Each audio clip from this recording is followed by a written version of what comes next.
Picture this. It's Sunday morning, and you're sitting in a sanctuary filled with 500 people. The music is loud, the lights are bright, and everyone around you seems to be having an incredible spiritual experience. Hands are raised, voices are singing, and there's an energy that fills the room. But deep inside, you feel completely and utterly alone. You look around and wonder if you're the only one who feels disconnected, like you're watching a movie of other people's spiritual lives rather than living your own. You smile when others smile. You stand when others stand, but your heart feels like it's 1,000 miles away from everyone else, including God. If this sounds familiar, you're not alone in feeling alone. In fact, this might be one of the most common experiences in modern church life, and it points to something that the great spiritual writer A.W. TOZER spent his entire ministry addressing. TOZER understood that there's a profound difference between being in the presence of religious activity and being in the presence of God himself. He saw clearly that many people could be surrounded by hundreds of fellow churchgoers and still be spiritually isolated because they had never learned the difference between knowing about God and actually knowing God personally. The truth is, spiritual loneliness in the midst of religious crowds isn't a personal failure or a sign that something is wrong with you. It's actually a symptom of something much deeper that's happening in our spiritual lives and in our churches. When we understand what's really going on, we can begin to move from isolation to genuine spiritual connection, both with God and with others who are on the same journey of authentic faith. This isn't about finding the perfect church or the right worship style. It's about discovering what Tozer called the knowledge of the holy, a real personal encounter with the living God that transforms not just Sunday mornings, but every moment of our lives. When we begin to experience God as he truly is, rather than as we've imagined him to be, everything changes. The loneliness begins to lift, not because we're surrounded by more people, but because we're finally connected to the source of all genuine spiritual community. The question isn't whether you'll find the perfect religious experience that makes you feel less alone. The question is whether you're ready to discover what it means to truly know the God who is always present, always available, and always seeking those who will worship him in spirit and in truth.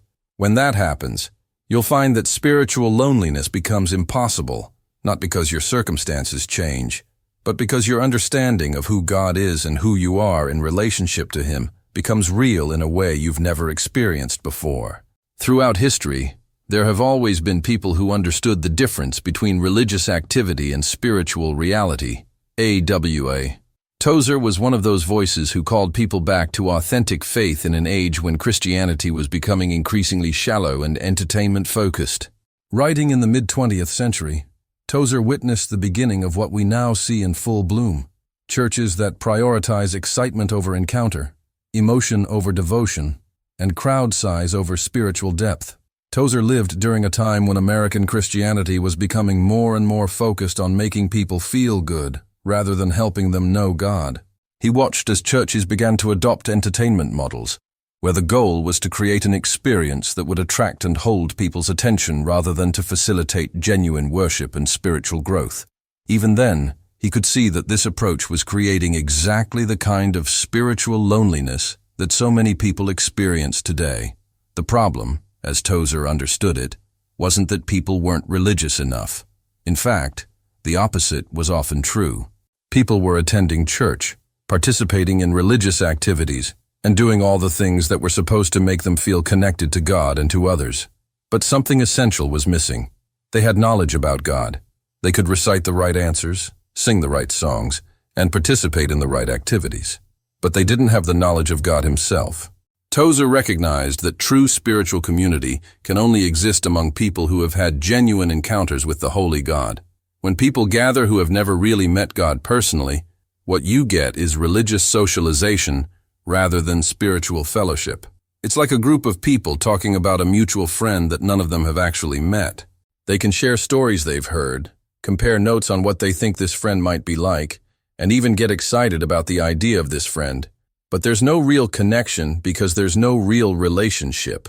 This is what happens in many churches today. People gather to talk about God, sing about God, and hear teachings about God, but very few have actually encountered God in a way that has transformed their understanding of who he is.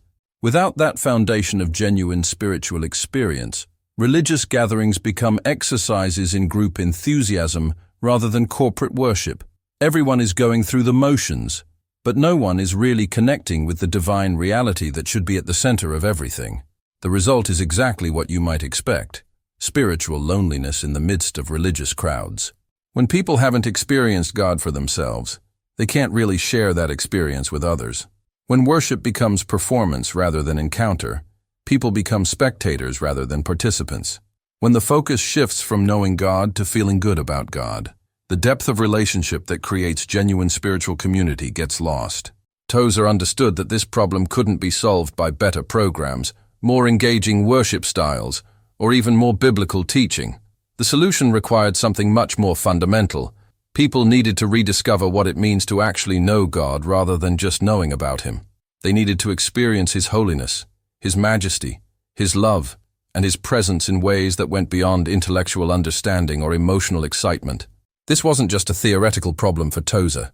He was a pastor who dealt with real people facing real spiritual struggles.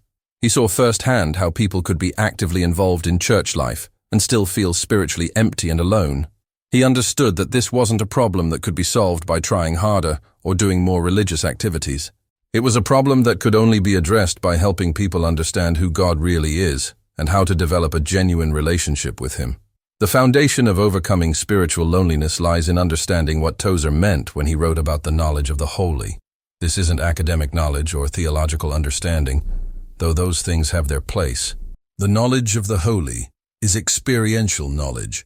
It's knowing God in the same way you know a close friend or family member. It's the kind of knowledge that comes from spending time together, sharing experiences, and developing a relationship that goes deeper than surface-level interaction. When Tozer talked about God's holiness, he wasn't referring to an abstract theological concept. He was talking about the overwhelming reality of God's presence that changes everything about how we see ourselves, how we see others, and how we understand what it means to live in relationship with the divine. Holiness, in Tozer's understanding, is not just one of God's attributes among many others. It's the quality that makes God who He is, completely other, completely pure, completely beyond our ability to manipulate or control. Most people, when they think about loneliness in church, assume the problem is relational. They think they need to find the right small group, connect with the right people, or get more involved in church activities. While relationships with other believers are certainly important, Tozer understood that spiritual loneliness is fundamentally about our relationship with God, not our relationships with other people. When we truly know God, we discover that we're never really alone, regardless of our circumstances or the people around us. This is where many people misunderstand what spiritual community really is. They think it's about finding people who share their interests, their background, or their personality type. But true spiritual fellowship is about finding people who share a common experience of God's presence and reality. When people have genuinely encountered the Holy God, they have something real to share with each other. They can encourage one another not just with nice words or helpful advice, but with the actual presence and power of God that they've experienced in their own lives. The reason you can feel alone in a crowd of 500 people is that spiritual connection requires spiritual reality. If people are gathering around religious ideas rather than around the living God, then no amount of enthusiasm or activity will create genuine fellowship. It's like trying to build a fire with wet wood.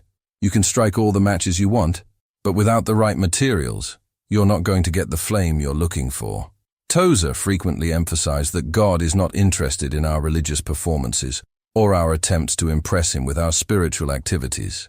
He's interested in our hearts, our willingness to be transformed by His presence, and our desire to know Him as He really is, rather than as we imagine Him to be. When we approach God with this kind of openness and humility, we begin to experience the reality of His presence in ways that make spiritual loneliness impossible. This doesn't mean that knowing God eliminates all feelings of loneliness, or that it automatically creates perfect relationships with other people. What it means is that our deepest need for connection, the need to be known, loved, and accepted, is met in our relationship with God. From that foundation of security and belonging, we're able to connect with others in ways that are genuine rather than desperate, giving rather than needy, and spiritually substantial rather than superficially social. Understanding God's true nature also helps us recognize why so much of what passes for Christian fellowship today feels hollow and unsatisfying. When people gather around entertainment rather than worship, around emotional experiences rather than spiritual truth, or around social connection rather than divine encounter, the resulting relationships lack the depth and authenticity that our souls are actually seeking. The second major insight from Tozer's understanding of spiritual loneliness has to do with the difference between authentic worship and religious entertainment. In many churches today, what we call worship is actually a carefully orchestrated performance designed to create emotional responses rather than facilitate genuine encounters with God. The music, the lighting, the pacing, and even the content are all designed to produce feelings rather than to create space for people to actually meet with God. Tozer understood that true worship is not about what we do for God, but about what God does in us when we come into His presence with hearts that are open and humble. Authentic worship happens when we encounter the reality of who God is, His holiness, His love, His majesty, His mercy, and respond with genuine reverence, gratitude, and surrender. It's not about producing the right emotions or participating in the right activities. It's about allowing ourselves to be transformed by the reality of God's presence. When worship becomes performance, people become consumers rather than participants. They come expecting to be entertained, inspired, or emotionally moved rather than expecting to meet with God. The focus shifts from what God wants to reveal about Himself to what people want to experience for themselves. The result is religious activity that may be exciting and engaging, but lacks the spiritual substance that creates genuine community among believers. This is one of the main reasons why people can be surrounded by hundreds of others who are participating in the same worship service and still feel completely alone. If the worship isn't actually connecting people with God, then it's not creating the foundation for people to connect with each other in meaningful ways. People may share the same emotional experience or participate in the same activities, but without the common ground of genuine encounter with God, there's no basis for deep spiritual fellowship. Tozer frequently pointed out that God is not impressed by our religious enthusiasm if it's not grounded in truth and genuine relationship with Him. He's not looking for people who can sing loudly, raise their hands enthusiastically, or participate energetically in worship activities. He's looking for people who will worship Him in spirit and in truth, people who approach Him with genuine hearts, seeking to know Him as He really is rather than as they want Him to be. When worship is authentic, something remarkable happens. People begin to see God more clearly, and as they see God more clearly, they begin to see themselves and others more clearly as well. They recognize their own need for grace, their dependence on God's mercy, and their connection to others who share the same experience of divine love and forgiveness. This creates the foundation for genuine spiritual community that goes far beyond surface-level social interaction. The third key element in Tozer's understanding of spiritual loneliness relates to what he called the inner life versus external religiosity. Many people are extremely active in church life. They attend services regularly, participate in programs, volunteer for activities, and do all the things that are supposed to indicate spiritual health. But their inner spiritual life remains underdeveloped or even non-existent. Tozer understood that true spiritual vitality comes from the inside out, not from the outside in. It's possible to be very busy with religious activities while remaining spiritually empty and disconnected from God. In fact, sometimes busyness with religious activities can actually prevent people from developing the kind of quiet, contemplative relationship with God that produces genuine spiritual growth and connection. This is particularly relevant to the problem of loneliness in church settings. When people are focused primarily on external religious activities rather than on developing their inner spiritual life, they may be surrounded by others who are doing the same things, but there's no real spiritual connection because there's no real spiritual substance to share. It's like being at a party where everyone is talking but no one is actually saying anything meaningful. The inner life that Tozer emphasized is about developing a genuine, personal relationship with God that exists independent of religious activities or church attendance. It's about learning to recognize God's presence in daily life, to communicate with Him in prayer and meditation, to find guidance and wisdom in His Word, and to experience His love and grace in ways that transform how we see ourselves and how we relate to others. When people have this kind of authentic, inner spiritual life, they bring something real to their interactions with other believers. They can share not just religious ideas or church experiences, but actual encounters with God that have shaped their understanding and their character. This creates the basis for spiritual fellowship that goes far beyond social connection or shared religious interests. The challenge for many people is that developing an authentic inner spiritual life requires time, intentionality, and a willingness to move beyond the superficial aspects of religious activity. It means spending time alone with God, reading and meditating on Scripture, praying not just for things we want, but for deeper understanding of who God is, and allowing ourselves to be changed by encounters with divine truth and love. This isn't always comfortable or exciting in the way that large group religious activities can be. It requires the kind of patient, persistent effort that doesn't always produce immediate emotional rewards. But Tozer understood that this is where real spiritual growth happens. And this is what creates the foundation for genuine spiritual community with others who are on the same journey.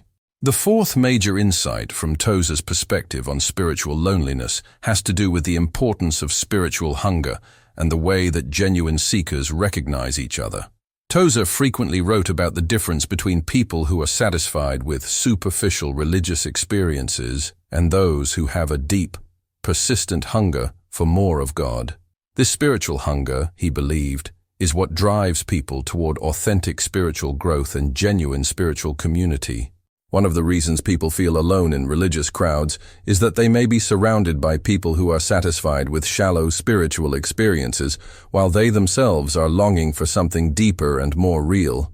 When someone has a genuine hunger for God, surface-level religious activity feels empty and unsatisfying. They can participate in all the same activities as everyone else, but they know something is missing. Tozer understood that spiritual hunger is actually a gift from God. It's evidence that God is drawing someone toward a deeper relationship with Him. But in church environments where shallow spirituality is the norm, people with genuine spiritual hunger can feel like outsiders, or like there's something wrong with their expectations or desires. The solution isn't to suppress the hunger or to settle for less than what God wants to give. The solution is to recognize that spiritual hunger is actually the beginning of spiritual breakthrough. When we acknowledge that we're not satisfied with surface-level religious experiences, we open ourselves to the possibility of encountering God in ways that are deeper, more real, and more transformative than anything we've experienced before. This is where genuine spiritual community begins to form. When people who have authentic spiritual hunger find each other, they recognize something in one another that goes beyond shared religious interests or church attendance. They recognize a common desire for spiritual reality that creates the foundation for deep, meaningful spiritual fellowship. Now that we understand the root causes of spiritual loneliness in church settings, we can begin to explore practical steps for moving from isolation to genuine spiritual connection. The first and most important step is to begin developing a personal, authentic relationship with God that exists independent of church activities or other people's spiritual experiences. This begins with setting aside regular time for quiet prayer and meditation, not as a religious duty, but as an opportunity to actually get to know God personally. Start with just a few minutes each day, sitting quietly and inviting God to make His presence known to you. Don't worry about using the right words or having profound spiritual experiences. Simply be honest about your desire to know God more deeply and ask Him to reveal Himself to you in ways you can understand and receive. Read Scripture, not just to gain information or to fulfill religious obligations, but as a way of hearing God's voice and understanding His character.